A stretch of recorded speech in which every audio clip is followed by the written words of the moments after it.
कानपुर से श्याम भी हमारे साथ जुड़ चुके हैं। श्याम, 17 दिसंबर 2012 को नियम लागू किया गया था। यूजीसी से जितने भी मान्यता प्राप्त कॉलेज थे, यूनिवर्सिटी थे, उनमें इन नियमों को लागू किया गया। लेकिन संशोधन होता है, 13 जनवरी से नए नियम लागू होते हैं, जिसके बाद पूरे देश भर में विरोध। लेकिन अभी फिलहाल अंतरिम रोक है। क्या तस्वीरें हैं कानपुर में? देखिए, कानपुर में भी लगातार विरोध का सिलसिला चल रहा था, चाहे बात यूनिवर्सिटी कर ली जाए या कृषि विश्वविद्यालय की कर ली जाए। इसके अलावा तमाम सामाजिक संगठन के लोग भी निकल करके सामने आ रहे थे और अपने स्तर पर वो अपना विरोध दर्ज करा रहे थे। आज जिस तरीके से सुप्रीम कोर्ट का फैसला आया, इसके बाद तमाम वो लोग जो विरोध प्रदर्शन से बाहर निकले थे, लगातार प्रदर्शन कर रहे थे, सुप्रीम कोर्ट के इस फैसले की तारीफ कर रहे हैं और उनका कहना है कि उनके हक में जो अंतिम फैसला है वो उनके हक में आएगा। कानपुर में डीएवी कॉलेज के प्रोफेसर हमारे साथ, उनसे बात करते, जानने की कोशिश करते हैं कि वो इस फैसले को कैसे देख रहे थे और आज जब सुप्रीम कोर्ट ने रोक लगाई है, तो सुप्रीम कोर्ट के इस फैसले को किस तरीके से देख रहे हैं। सर, ये बताइए कि जिस तरीके से यूजीसी का ये पूरा फैसला आया था, कहा जा रहा था नियमों में बदलाव होगा और तमाम जाति भेदभाव की बात कही जा रही थी, कैसे देख रहे थे आप इसे? देखिए, सबसे पहले तो मैं माननीय सुप्रीम कोर्ट का बहुत-बहुत धन्यवाद करूँगा कि उन्होंने इस फैसले पर रोक लगाई है। एक्चुअली में फैसला बेसिकली गलत है। कि ऐसे फैसले जो होते हैं वो बच्चों के मानसिक बल पे बहुत बड़ा प्रभाव डालते हैं। यदि किसी बच्चे के मानसिक बल पर ये आ जाएगा कि आप किसी को कुछ कह दिया उल्टा-सीधा, तो आपको जेल हो जाएगी या आपको आरक्षण नहीं है तो आप आगे नौकरी नहीं पा पाएँगे या किसी को ये मानसिक बल मिला हुआ है कि आप कुछ करें या ना करें लेकिन आपको जो है वो पूरी सुरक्षा मिलेगी। तो इस तरह से एक तो समाज में डिस्क्रिमिनेशन होता है।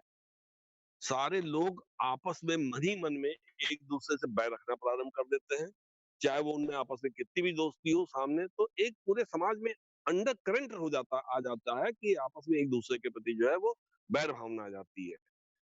तो हमारी जो संस्थाएं हैं, जो उच्च संस्थाएं हैं, उनमें इस तरह के कानून या इस तरह के नियम नहीं होने चाहिए जो हमारे समाज के सामाजिक लोगों के आपस में मन में बैर भाव पैदा करें।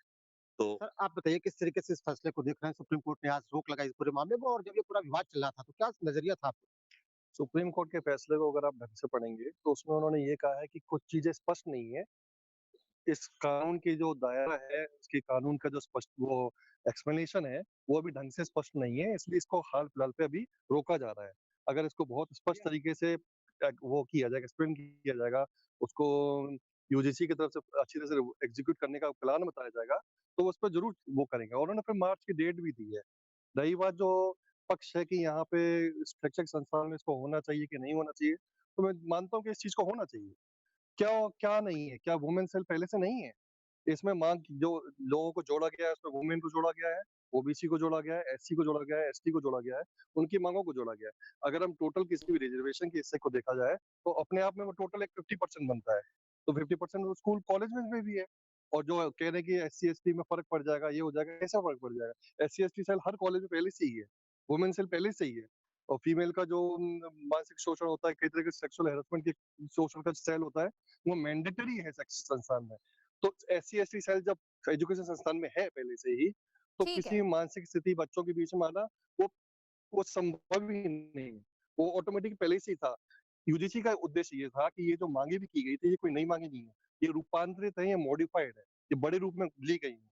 तो वो उसको एक बड़े परिप्रेक्ष्य में लेके दोबारा लाना चाह रहे हैं कि इसको एक बड़ा रूप दे दिया जाए। तो कोई नई ठीक है माँग नहीं श्याम, है। आप आपके अपनी मामले में जो बातचीत विरोध जारी हो रहा था, रखिएगा, लौटेंगे आपके पास। आपके मोबाइल पर तुरंत आएगी ब्रेकिंग न्यूज।